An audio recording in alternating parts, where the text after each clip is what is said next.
Hello, everyone. Welcome to this Radcast. I'm here with my buddy Daniel, and who's off in Chicago. How you doing there, Daniel? All right. Well, I just wanted to give people, and Daniel is kind enough to join me, a little sort of introduction and explanation of, what is all this stuff we're doing on the 4th of July pertaining to getting criminal drug cartels out of the state of Washington. And just on it. So former Mexican President Vicente Fox and I co-organized 4 major events in 2013, all pertaining to the legalization of cannabis, ending prohibition, and ending the drug war, and making criminal drug cartels obsolete. So within a few months of that, a specific criminal drug cartel started to threaten and from time to time attack me, my family, and my business, my cannabis business, which goes under the name of my great-grandfather, Diego Pellicer, who was the largest grower of hemp in the world in the Victorian era. He was based in the Philippines. So as part of my effort to forward legalization and the end of prohibition, I jumped out and built a brand of cannabis and participated in this whole movement for legalization, ending prohibition, etc. Well, this one particular criminal drug cartel, and I don't know if they're acting alone or if they're just the ones who drew the short straw among several criminal drug cartels who basically said, look, we need to stop this guy Jamin Shively because he's going to end they're going to end prohibition, and they're going to end our franchise, our whole deal, our whole cash cow. And so however it shook out, one particular criminal drug cartel started threatening and from time to time attacking me, my family, and my business. So I resolved I have to do something about this.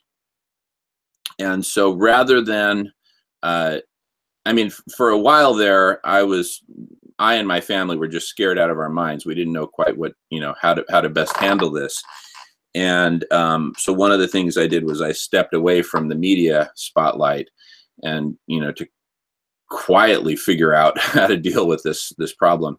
And part of the reason I'm so fired up and optimistic right now is that for me personally, I've resolved that the way to deal with this is not to just get this one particular criminal drug cartel, or if there's a coalition behind them, get them off my back.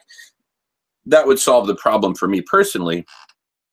But what about all the other families who are affected by criminal drug cartels, who are killed by criminal drug cartels, much less, threatened or attacked, but actually killed, kidnapped, raped, mutilated, et cetera, et cetera. These are just very ghastly organizations, these criminal drug cartels. So I resolved that we would start a movement to peacefully remove all criminal drug cartels, first from the state of Washington, which is where I live and where the attacks and threats have taken place against me and my family and my business. Start with removing all criminal drug cartels from the state of Washington. In the process, build a playbook for how to remove criminal drug cartels from any United States state, and export that playbook to all 50 states.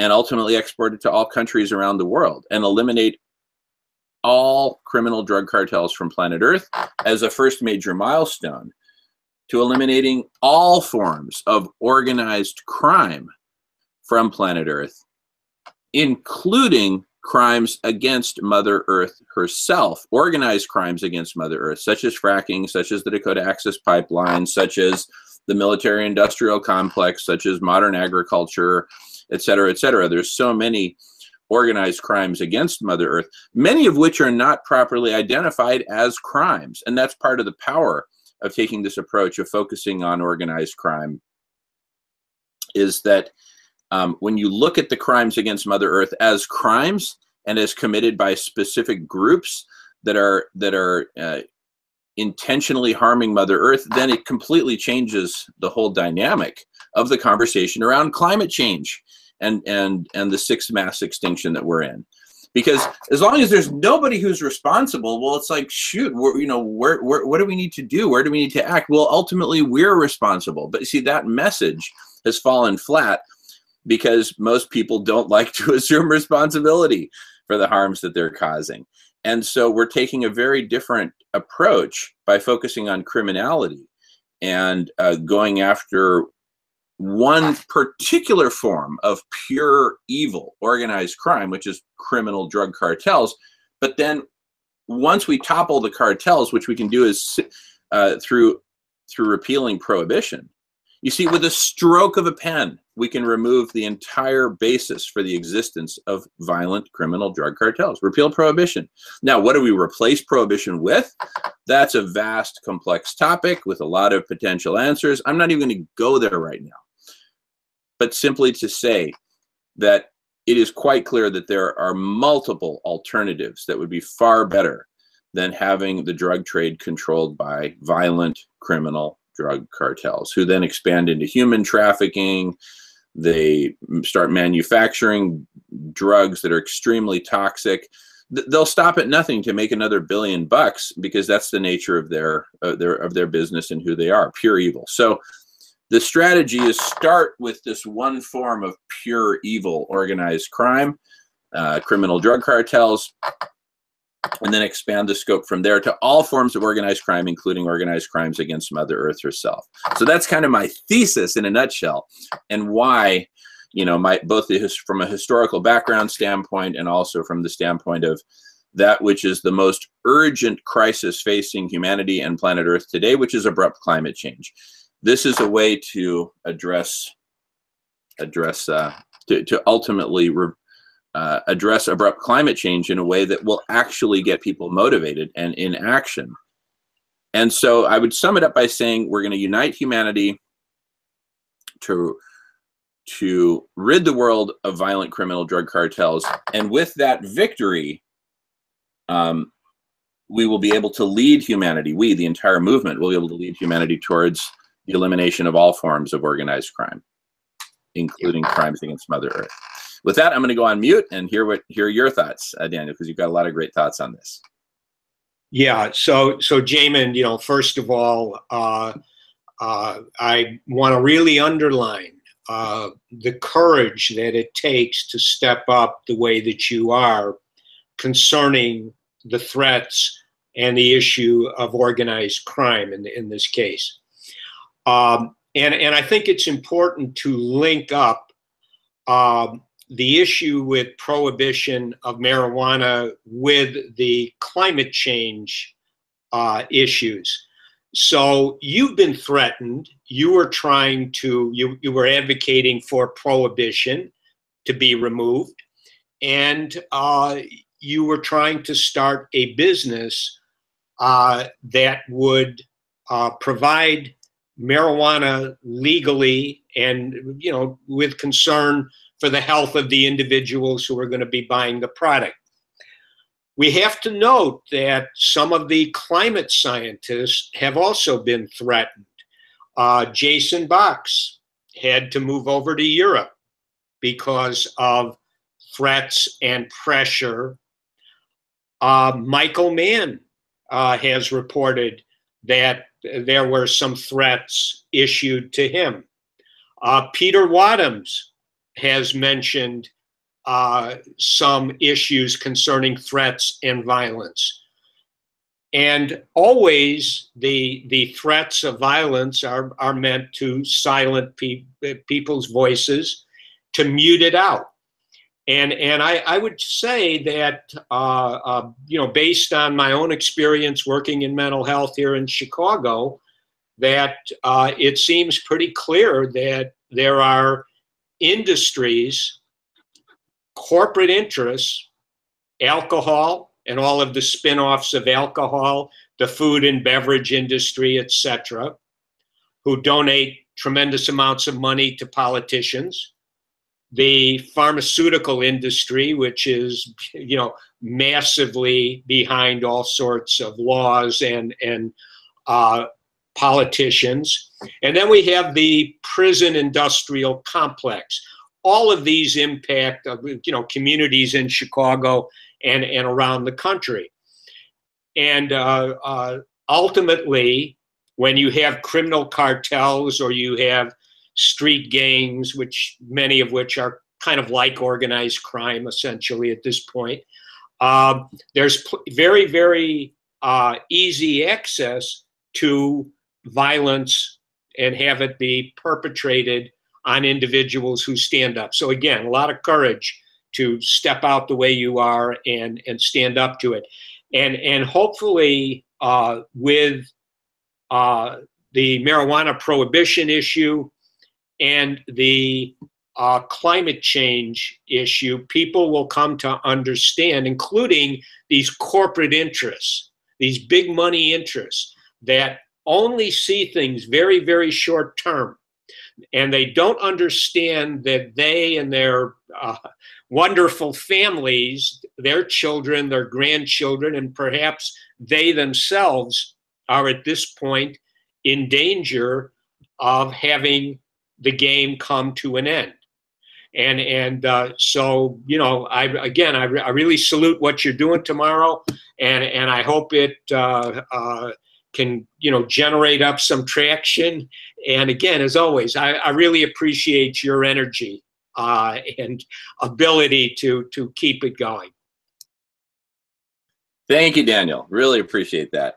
Yeah, you've raised some really important topics. That there are a lot of big money interests who favor prohibition. The prison industrial complex, the alcohol industry, the tobacco industry, for example. And so the all that needs to be dealt with. And really, the approach that we're taking is kind of at first it appears kind of surgical. We're just surgically removing all forms of criminal drug cartels from planet Earth. What do we need to do to achieve that? We need to repeal prohibition and replace it with something responsible, like we talked about. Once we achieve that, wow, what a windfall of success that's going to generate. Think of all the jobs that'll create. Think of all the people that'll liberate from being criminals, et cetera, and think about just all the benefits of liberating planet Earth of violent criminal drug cartels. Mexico gets its country back, right? Et cetera. And so, but with the success of that, I think we can really build huge momentum to then going in a likewise targeted way after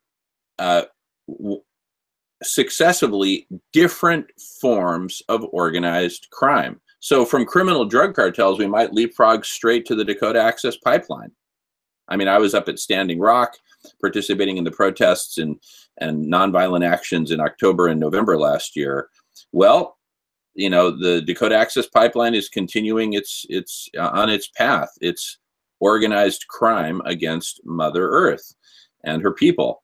So once we have formed this movement and have the success, the victory under our belts of removing all criminal drug cartels from planet Earth, we will have huge momentum to be able to go after the other forms of organized crime, whether one at a time or several at a time or whatever. But we need one major victory under our belts in order to unite humanity. That's how I see it. Yeah, and just a final word and link something up to this. Here in Chicago, we constantly see on the national news and the local news story after story about all of the violence in the streets in Chicago. And of course, Chicago is literally a tale of two cities. You know, it's one of the big wealth pockets of the world, downtown, the north side, some of the suburbs. And then you have a lot of near poverty and poverty in other areas of the city concentrated there, much like it is in some third world type countries. And one of the things that, you know, the drug markets in these near poverty stricken areas support a lot of people directly or indirectly, because there is really very little in the way of employment. And, you know, the unemployment among young men between, you know, say the ages of 16 and 30, it's very, very high. in certain groups. And what could be done if everything was legalized would be drug crime and all the violence associated with it would pretty much clear up, and that would be great. Be great for these communities, which a lot of them have very nice housing stock, but the areas are just very, very dangerous. And many of the individuals who live in these communities could be employed as security guards, much like the University of Chicago has stationed security guards all over campus and adjacent areas. There's many, many things that could spin out from this. And so whether it's the prohibition, climate change, however pressing people feel these issues are, at this point in time, it's really necessary for people to stand up like you're going to do tomorrow, in Seattle, and to, shout that we need to have a stop to this. Again, I just say, I personally, one of the things that drove me out of public health, working at the Chicago Department of Public Health, was it crystallized in my mind that we really can't do public health in an effective way because we cannot offend corporate interests. And therefore, so much of the public health issues, problems are caused by these corporate interests. So again, Jamin, hey, good luck tomorrow. I'm going to be looking forward to hearing how it all goes. So I'm going to get going, and I look forward to talking to you really soon. Wonderful. Great to see you, Daniel. Thank you for all your thoughts and support. And we're very excited about tomorrow. So thanks again. And thanks everyone for watching and listening. Stay tuned. We'll be posting more stuff here on howtochangetheworld.org as the revolution builds. All right. Thanks, Take care. everyone. Yeah. You too. Take care.